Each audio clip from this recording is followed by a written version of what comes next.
Hey, it's me, Terry. Welcome to the Mess and the Bliss. Thanks for showing up.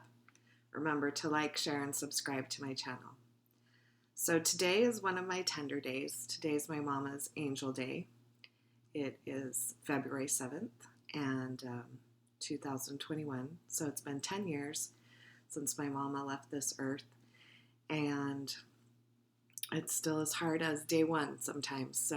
And sometimes harder. I don't know.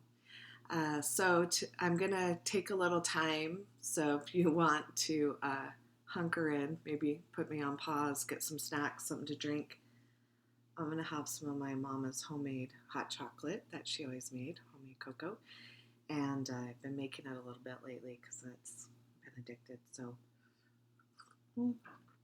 have that in my heart cup. And kind of prepared for today. I had yesterday off.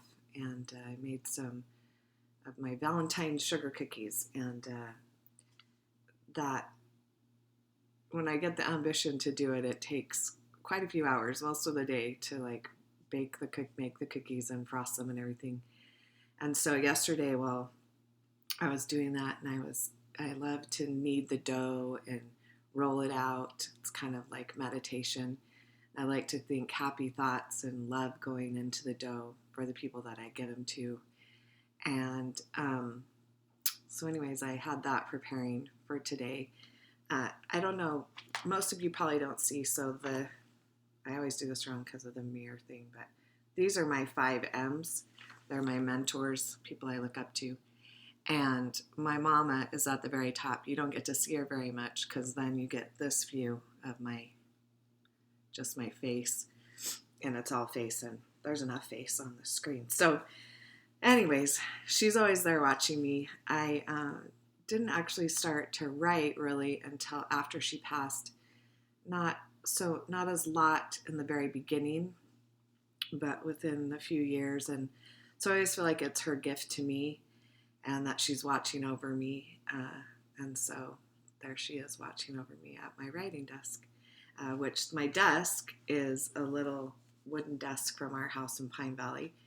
And so it's part of us too, part of our heritage, and something I brought a piece from there. My nephew brought it down for me. And so I've been using that as my writing stabilization, my foundation. So enough about that.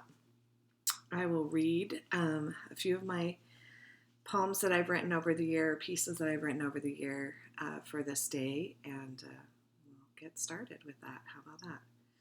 Oh, by the way, it is Super Bowl Sunday, and so I don't know what I'll be doing today. I don't know if I'll watch the Super Bowl, but I do have my Seahawks scarf on because we all know I have my pajamas on with the sweater over and a scarf to make it legit, so you think that I'm actually dressed. But then I tell you anyway, but no one wants to see that, so you're welcome. So here we go. Anyways, back to this. I digress. I guess it goes without saying that we know that someday the day will come, that our parents will pass. It's a part of life. But I didn't understand when someday became today.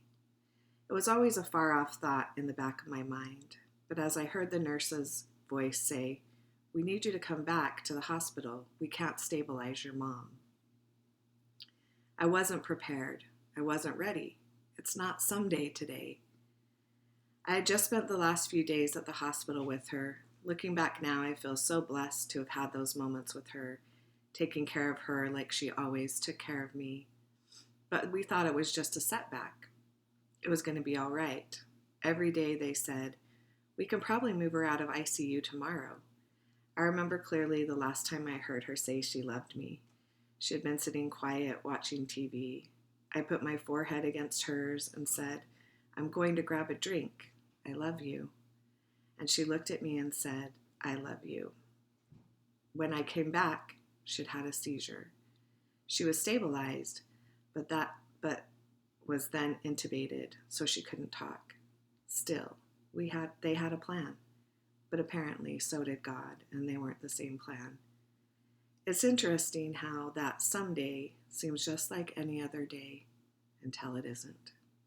That day I was going to work and just visit before and after. but I couldn't leave. When ICU closed the few hours in the afternoon, I stood by her bed, held her soft hand, and said, "We'll be back. I love you. If you love me, blink your eyes." And she blinked, and she blinked, and she kept blinking. But as we scrambled to get back when they called, unable to stabilize her, it seemed surreal. As they sat us in the family's room to say she wouldn't make it, I couldn't comprehend that. This was someday, right now, today. Holding her hand as her breath slowed and her life passed into the next, my soul cried out, "I'm not ready." I know God has a plan, and I can't blame him for wanting her back. She's a bright light. I still catch myself reaching for the phone to tell her of our news, but I feel her so I whisper it instead. In honor of my angel mama, when you honor what you have, you honor what I have lost.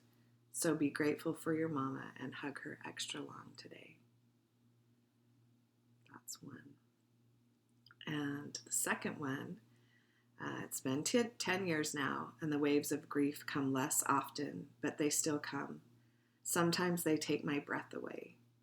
A year ago today, the world grew a little dimmer while heaven grew more bright with the passing of my sweet mama, Gwenny. She was our roots and our compass. I was always the boat rocker, and she loved me unconditionally. She let me rock, all the while teaching me to not capsize. The toughest year has taught me that I'm her daughter, so her strength is in me. I am blessed with the most amazing children and grandchildren, family and friends. I love you, Mama, and I see your love every day. So that was written in 2012, the year after she passed. Here's one more. It's been 10 years now, and I try to be strong like her. I wish I knew how she did it, how she made hard look so graceful. I love you and I miss you every day, Mama. It's been 3 years and I still can't catch my breath. I know God had a plan when he sent me to you. He knew that you would hold me up with your love. He knew you would give me roots and ground my free spirit, yet let me spread my wings and fly. He knew you would be here when I fell, and as you cleaned my cuts, you would encourage me to get up again. He knew when I rocked the boat, you would close your eyes, hold on and pray. When the waves calmed and I looked around, there you would be, smiling and always loving me. He knew the path I chose was a crazy ride. He knew you would love me through it all and be by my side. There's so much I still need to say, so many times I need to hear your voice. So much to share and advice I still need. Every day I miss your smile and your silly ways. The way you made everyone feel special and loved when you were around. Your cute wink and the surprise face when I would walk in on you when you were in the tub, even though it happened almost daily when I took Mallory. The way you loved my children like they were your own. The way you always made me feel safe even though you were so small. Your fudge and Texas sheet cake, trips to Pine Valley, Sunday drives. The security of knowing you always had my back. You inspire me to be so much more, to make you proud and let you know it was worth the ride. Yes, I know God had a plan when he sent me to you. That one was written February 7th, 2014. So this is a tribute to my mama. I miss her unbelievably every day. She was my mom. She was my significant other for most of my life. She was my soulmate. She made me a better person, and I wish I was a little more like her. I wish I was as sweet as she is. And I wish I was as strong as her. One thing that you don't realize before you leave a parent is the one thing you forget to ask them is how to go on without them. And you do it, and you have to do it. I don't think I've done it very gracefully. I've hit some rock bottoms, and I've scraped and clawed to not feel some of this. And but I know that she's here, and I want to make her proud. And I have my own children and grandchildren, and they love my mama.